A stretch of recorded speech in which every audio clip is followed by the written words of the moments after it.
Wala akong boss, boss ko lang sarili ko. Yung presidente hindi ko naman siya boss, kasi hindi naman niya ako binabayaran, 'no? Wala naman akong bayad. Gano'n din naman kay speaker, hindi ko rin naman siya boss, oh.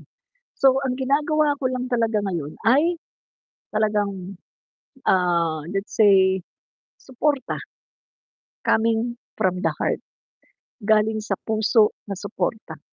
'Yun mga kaibigan, ang ginagawa ko ngayon. Ang suporta ko sa gobyernong ito at sa ating pangulo ay galing sa puso, walang bayad, 'no? 'Yan po mga kaibigan, 'no? Sabi niya, "Uy, bakit umiiyak si Lorraine?" Basahin ko nga 'to si Lorraine, umiiyak siya, oh.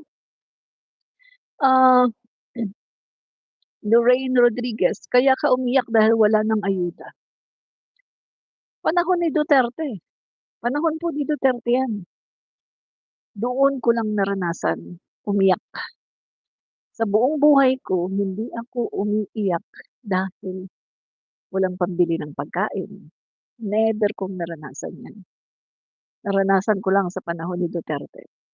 Wala na, walang-wala na. Kasi nga inutil si Duterte, inutil. Napakalaki niyang inutil. May trabaho ako, maganda trabaho ko, malaki ang tax ko kasi malaki ang sahod.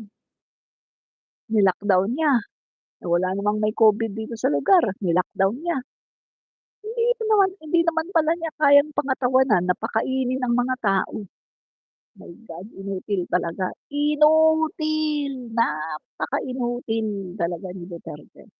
Pinaka-inutil na pangulo ng Pilipinas.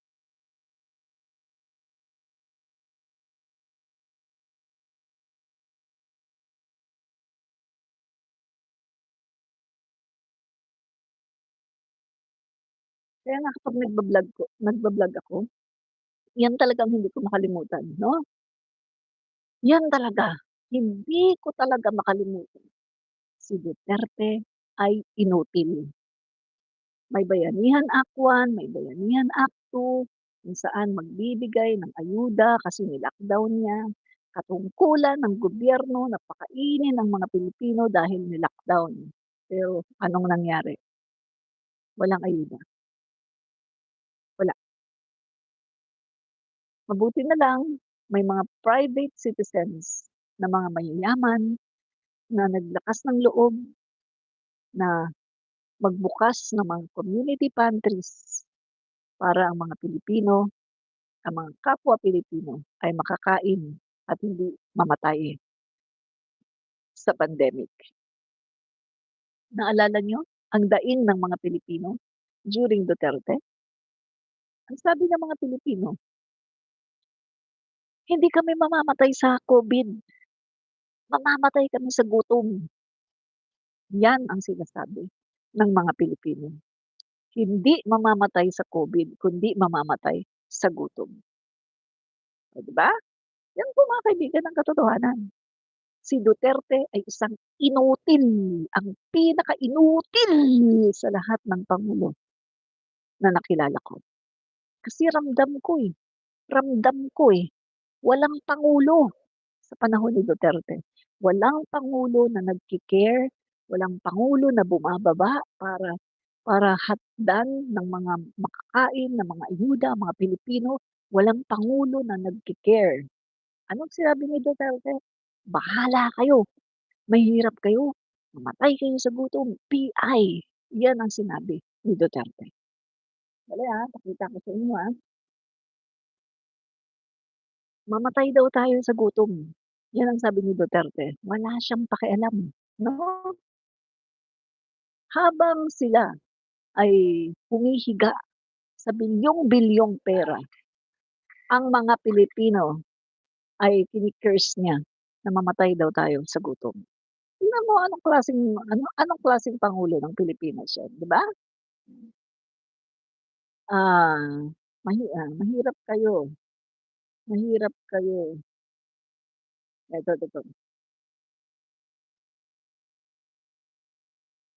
yan 'to.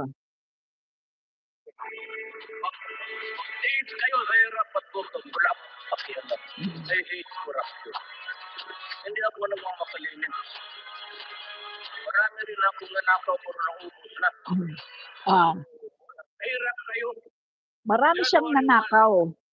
Marami siyang nanakaw, ha? Maraming nanakaw. Ito pa. Marami siyang nanakaw, guys. Ha? Pero pinagtitiis niya tayo.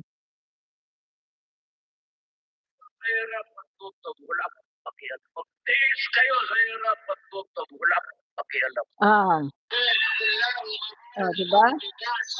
Magtiis kayo sa hirap pagtutog, wala akong pakialam. May ano pa to? Meron pa tong mura eh. Minura niya ang mga Pilipino. January 1. Pag hindi nyo lang muto lang dyan. Meron pang ano eh. January 1. Pag sige. Magtiis kayo sa hirap pagtutog, wala akong pakialam. January 1. Diba? Yan po. Sa panahon ni Duterte, minumura lang niya ang mga Pilipino na magtiis daw sa hirap at gutom. Wala daw siyang pakialam. Diba? Yan po mga kaibigan. Gusto kong maintindihan mo na yan po ang nangyari sa panahon ni Duterte. Wala tayong Pangulo, walang nakikitang Pangulo na nag-care, walang nakikitang Pangulo na bumababa sa mga liblib na lugar at namimigay ng mga ayuda. Wala tayong Pangulo na nag-care at tinitingnan, ini-inspeksyon yung mga baha, ay yung mga flood control projects, bakit baha ng baha. Wala tayong Pangulo na bumababa at nag-inspeksyon sa mga kung anong mga dapat na inspeksyonin. Wala. Ngayon lang tayo nagkaroon ng Pangulo. Remember mga kaibigan sa panahon ni Duterte, trending, hashtag, nasaan ang Pangulo? Trending yan. Sa Twitter, sa Facebook, TikTok, trending, hashtag, nasaan ang Pangulo? Hinahanap ang Pangulo.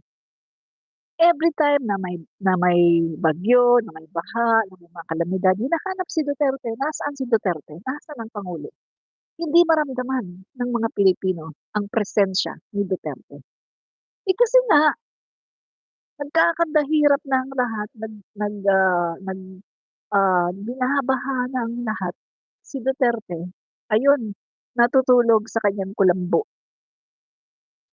Safe na natutulog sa kanyang kulambo, nananaginip pa habang ang mga Pilipino ay binabayo na ng disaster.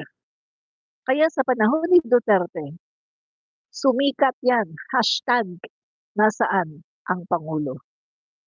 Yan po mga kaibigan, no? Yan po ang nangyari. Sumikat yung hashtag na yan, trending, hashtag, nasaan ang Pangulo? Dahil si Duterte ay inutil. Walang Pangulo sa panahon ni Duterte. Walang Pangulo na nag-care. Walang Pangulo na nandyan para sa mga Pilipino. Pinabayaan niya mga Pilipino, minura niya, mahirap kayo, mamatay kayo sa gutom, PI. Katulad ng pagmumura niya sa Diyos at tinawag ng stupido, minura din niya ang Papa, ang mga Pilipino, na mamatay daw tayo sa gutom. Hindi ko nakakalimutan mga kaibigan. That is the darkest hour of my life, ang pandemic. Siguro kung ang Pangulo natin during pandemic is PBBM, masaya ang buhay. Masaya ang buhay ng mga Pilipino. Kung ang Pangulo ng pandemic ay si PBBM, malamang sagana ang mga Pilipino sa pagkain at hindi kailangan mamalimos ang ating mga kababayan. Kung ang Pangulo sa pandemic ay si PBBM, malamang ang mga Pilipino hindi na talaga kailangan na umalis, maghanap ng paraan o kung ano bang magagawa para kahit mamalimos para lang makakain. Hindi na kailangan dahil ang Pangulo, si PBBM, siya na mismo ang maghahatid sa ating mga bahay-bahay ng pagkain. Katulad ng ginawa niya. Nitong Pangulo siya, wala ng pandemic. Nakakarating Tawi-Tawi, Hulo, Sulu, Basilan. kahit sa isang sulok ng Pilipinas, Luzon, Visayas, Mindanao, NCR, nakakarating ang Pangulo natin sa lahat ng dako ng Pilipinas, nakakarating siya at naghahatid ng tulong sa mga Pilipino. Sabi ko nga nataon kasi na ang Pangulo natin ng pandemic ay inutil. Kung hindi sana inutil ang Pangulo natin nung pandemic, hindi naman tayo mahihirapan. Yun ang katotohanan, mga kaibigan. Nagkaroon tayo ng inutil na Pangulo ng Pilipinas noong panahon ng pandemic. Kaya tayo ay hirap na hirap. At marami ang hindi makakain dahil walang pagkain. Marami yung ating mga kababayan na mamalimos sa kalsada. Kaya naman, yung iba nating kababayan na mga may kaya, nagmagandang loob, nag-community pantries. Tapos anong ginawa ng Duterte admin? Ni-red tag. Ni-red tag, NPA daw. Alam mga kaibigan, dalawa lang ang Duterte administration. Ganito yung Duterte admin. Kapag ikaw tinutuligsa mo ang Duterte administration, ire-red tag ka, sasabihin NPA ka. O kaya sasabihin bangag ka. Dalawa lang yan. Pero lahat ng sinasabi nila na NPA, kay Duterte bumabagsak. Dahil alam naman natin na si Duterte ay isang leftist. At ang sabi niya, I am a leftist, I am a socialist, and I will be forever a leftist. At mga kaibigan, siya ay aliw na aliw at talagang tuwang-tuwa, pinagmamalaki niya si Joma Sison. At pinupuntahan niya ang mga NPA sa bundok, dinadalhan niya ng mga pagkain, dinadalhan niya ng mga pangangailangan, damit, rubber shoes. Yun ang ginagawa nila. Habang ang mga militar natin ay hirap na hirap sa pagtugis sa mga NPA, si Duterte, alam niya ang kuta at sinusuplayan niya. At siya rin ang nagpalibing, binigyan niya ng Heroes Burial ang isang mataas na leader ng NPA sa Davao. In short, mga kaibigan, lahat ng binibintang nila ay NPA ka. Nagpo-fall kay Duterte. Si Duterte ay NPA. Even yung isang army, no? Nagsabi, isang army, mga kaibigan, nagsabi siya, nakalimutan ko yung pangalan, na si Duterte daw ay isang mataas na leader ng mga NPA. Mataas na leader ng NPA, si Duterte, no? Sabi po, no, ng isang sundalo. Kasi nakita daw niya, nandun daw siya, nakita daw niya si Duterte na nagko-command, no? Ano pa, yung sinasabi nila na bangag-bangag, o sa kanila din nagpo-fall. So, yan po ang strategy ng Duterte administration. Kapag kumakalaban ka sa kanila, sasabihin na NPA ka o dili naman kaya ay bangag. Dalawa lang yan eh. Tapos ipapaano ka na, rarat-ratan ka na, kinabukasan gano'n ka na. Yan po ang strategy ng Duterte administration. Isang administrasyon na walang habas na pumapatay sa ating mga Pilipino. Isang administrasyon na walang takot sa Diyos. Walang paggalang sa human rights. Isang administrasyon na mapang-abuso sa mga Pilipino. Isang administrasyon na matakaw sa kapangyarihan, sa salapi, at isang administrasyon na bastos, walang galang sa mga kababaihan, sa mga ina, sa mga ate, walang galang sa mga babae. Yan po ang administrasyon ng dating Pangulong Duterte. Kaya nga ang legacy niya wala eh. Wala. Nandun siya ngayon, nakakulong, na karma, sa kanyang kasong crime against humanity. Karma. Pero yung mga biktima, 30,000 na mga biktima ng EJK at yung mga pamilya ay patuloy pa rin na humihingi ng hustisya, na hanggang ngayon ay hindi pa rin nabibigay ang hustisya. Mga kaibigan, ang sabi nga, kahit matsugi pa si Duterte, hindi na maibabalik ang mga buhay na nawala na 30,000. Kahit matsugi pa si Duterte, hindi pa rin niya mababayaran ang lahat ng mga kasalanan na kanyang ginawa. Kahit matsugi pa si Duterte, mga kaibigan, hindi na maibabalik ang buhay ng mga bata na natsugi sa war on drugs. Hindi na maibabalik ang buhay ng mga babae na buntis, lolo, lola, ama, ina, nanay, ate, kuya, estudyante, mga kabataan na nawalan ng buhay dahil kay Duterte. Hindi na mababalik ang 30,000 na namatay sa panahon ni Duterte nang dahil sa kanyang war on drugs. Para lang silang mga langgam na basta lang ginaganon. Para lang silang mga hayop, mga walang dignidad na basta lang kinikitlan ng buhay. At dahil lang meron tayong isang pangulo na makahayop, makademonyo, na walang pakialam na kumitil ng buhay ng ating kapwa Pilipino. Isang pangulo na hindi marunong gumalang sa karapatan ng tao. Isang pangulo na hindi marunong gumalang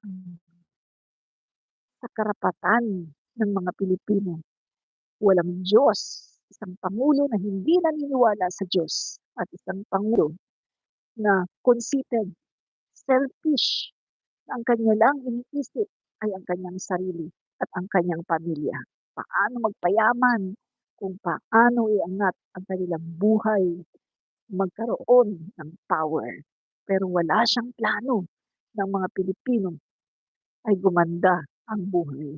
Walang plano si Duterte. Inutil. Siya ay isang inutil na pangulo. Yan po mga kaibigan, ang katotohanan. Isa siyang inutil. Inutil si Duterte. At hindi ko makakalimutan kahit ako ay nasa hukay na, hindi ko makakalimutan ang pagiging inutil ni Duterte. Hindi ko yan makakalimutan. At ituturo ko yan sa aking mga anak, sa aking mga apo, na itong ulo na ito, nagngangalang Rodrigo Duterte, siya ang pinaka-inutil na Pangulo ng Pilipinas. Wala kang makuha, wala kang mahita na maganda sa Pangulong yan. Inutil. Yan mga kaibigan, no? So, Ronnie Balado, gusto nila ang ginawa ni Sara na magnakaw. Correct, no? Gusto talaga ng mga DDS yung ginagawa ni Sara na magnakaw. Tama lahat ng sinabi mo. Yan. Ang dami dito DDS. Ay, opo. Galit na galit sila sa akin, no? Tuwing ako yung nagla-live, galit na galit sila sa akin kasi totoo yung sinasabi ko. Tumatagos sa kanilang puso, sa kanilang isipan, yung aking mga sinasabi. Tagus-tagusan, maging sa kanilang butot kalamnan, tumatagos yung aking sinasabi. Ha? Eh, pasensya na lang sila, no? Pasensya sila. Bahala sila sa kanilang mga buhay. Walang pake sa kanila, no? So, okay. Mga kaibigan, good news, no? After 50 years, naku, ang PICC, no? Yan. So, mga kaibigan, no, magkakaroon po ng yan, i-modernize, no? I-re-renovate po ang PICC na pinabayaan po ng napakaraming mga administrasyon, no? Actually, mga kaibigan, itong PICC, gamit na gamit ito, grabe. Dito, dito nag-o-taking, no? Yung mga pumapasa ng bar, pumapasa ng, kahit anong, mga exam 'no, dito po nag-o-OJT. Bar exam o kahit anong mga examination. Dito rin po nagga-graduation, dito rin po nagka-canvassing 'no, dito rin po nagkakaroon ng mga, o-taking 'no, yung mga nananalo na mga, ah, yung mga nanalo ng mga party list, ng mga congressman dito po 'no sa, PICC. At dito din po ginaganap sa PICC yung mga international convention. So, sobrang gamit na gamit ang PICC. Pero bagamat gamit na gamit ito ng mga nakaraang administrasyon, hindi po nila pinaganda, hindi po nila inayos, 'no? So, parang ginamit lang nila tapos wala, ano? So, hinayaan lang maluma, hinayaan nila na gano'n na lang. At least ngayon mga kaibigan 'no, sa pamumuno po ng ating Pangulong Bongbong Marcos Jr., meron tayong isang First Lady, Liza Araneta Marcos, na tinitingnan po niya lahat. Ano ba ang mga dapat na i-renovate, katulad po ng ginawa niya sa National Museum, sa Intramuros. Ay grabe mga kaibigan 'no, yung mga na-renovate diyan ang gaganda at ngayon mga kaibigan mga tourist spot na 'yan. Eh, katulad na lang sa Pasig, bigyang buhay muli, aba ang gaganda mga kaibigan. No, ang ganda, pasyalan at narinig ko nga ang daming DDS. Nung pumunta kami dun guys, ang daming DDS namamasyal. Galing mo ha, mga kaibigan ha, tutu-bati ko sila kay F. Elisa Marcos pagkatapos. Grabe, sila pa ang nauunang namamasyal, mga kaibigan. Parang katulad din yan sa ano eh, 'pag ino-open na ni PBBM ang Malacanang at pinapakain yung mga tao, nauuna din yung mga DDS. Kung titingnan natin ang kakapal ng mukha 'di ba, ang kapal ng mga mukha. Oh, galit na galit sila sa pangulo pagkatapos 'pag ino-open ang Malacanang, merong mga libreng pagkain, libreng rides, andun sila nauna pa, ang kakapal ng mga mukha. Samantalang sa panahon ng tatay nila, walang gano'n. Kasi ang tatay nila, hindi ino-open ang Malacanang sa publiko. Ino-open lang ni Duterte ang Malacanang para sa mga sexing babae na mga nagso-show, yung mga alam mo mga sexy, mga mocha girls, mga naka-panty, mga naka-bra, gano'n. Open ang Malacanang sa mga babaeng bugaw. At ang nag-ano nito, ang nagsabi nito, mismong DDS vlogger, si yung ano, yung kalbo, si Nino Barsaga. At si Maharlika din pinasabog 'to, 'di ba? Sabi ni Maharlika, si Banat Bay daw, si Bayad Bay daw ay isang bugaw. Nagdadala daw 'yan ng babae sa Malacanang, 'no? So mga kaibigan, 125,000 bawat babae. 'Yan dinadala 'yan sa Malacanang sa panahon ni Duterte. 'Yan po ang ginawa nila sa Malacanang, binaboy nila ang Malacanang. Wala silang pakialam, binaboy nila, dinala nila yung kanilang mga kalibugan sa Malacanang, 'di ba? Eh, 'di ba sabi nga ni Duterte nung nag-o-taking siya, tuwang-tuwa si Duterte, o-taking siya sabi niya, "Tingnan niyo sa kaliwa ko, nandun daw yung pamilya niya, 'no? Andun daw yung wife niya." Ibig niyang sabihin si Elizabeth, sabi, "Tingnan niyo dito sa may, kanan, um, andiyan daw yung isa niyang pamilya, ha? Tapos meron pa daw, 3 yung binanggit niya nun, 3, 'no? Tapos sabi pa niya, natawa siya, sabi niya, ah, ano ba yung salita niya, meron siyang salita, na parang gusto niyang sabihin na, "Na-a-amaze kayo ano?" Parang gano'n na, "Na-a-amaze kayo ano?" Tapos sabi niya, "Ah, depende lang yan kasi," ang sabi niya, "Depende lang yan sa management ng libog." My God, my God!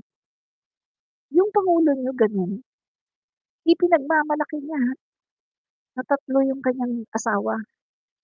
Dala-dala niya during that time 3 daw yung babae niya during that time habang nag-o-OTT. At sabi niya, Depende daw kasi yan sa management daw ng libog. My God! Kaya naman pala nung nasa dahig na siya, nung nakakulong na siya sa dahig, naglalabasan na yung mga girlfriends at nag-aaway pa kasi merong mga iskandal na pinapakita daw yung mga video ng masiselang bahagi ng katawan ni Duterte. My God! Nag-aaway-away yung mga babae, mga girlfriends niya. Yan ang inyong presidente, yan ang inyong gustong presidente. Mga DDS, immoral, walang moralidad, hayag na hayag ang pagiging bastos. Yan ang gusto ng presidente. Eh, ang presidente namin isa lang ang asawa. Isa lang ang asawa at intact ang kanyang mga anak. Ang kanyang mga anak ay magagalang, marespeto, 'di ba? Ay ang Duterte niyo, wala. 'Di ba? Oh, 'di ba? So, ano pa? Ano pa? Ah, Ronnie Baldonado, alam mo DDS kung mali ang sinasabi ni Madam, pwede 'yan kasuhan dahil fake news. Hindi siya pwede kasuhan na fake news kasi tama ang sinasabi niya. Tumpak, correct. 'Pag sinabi kong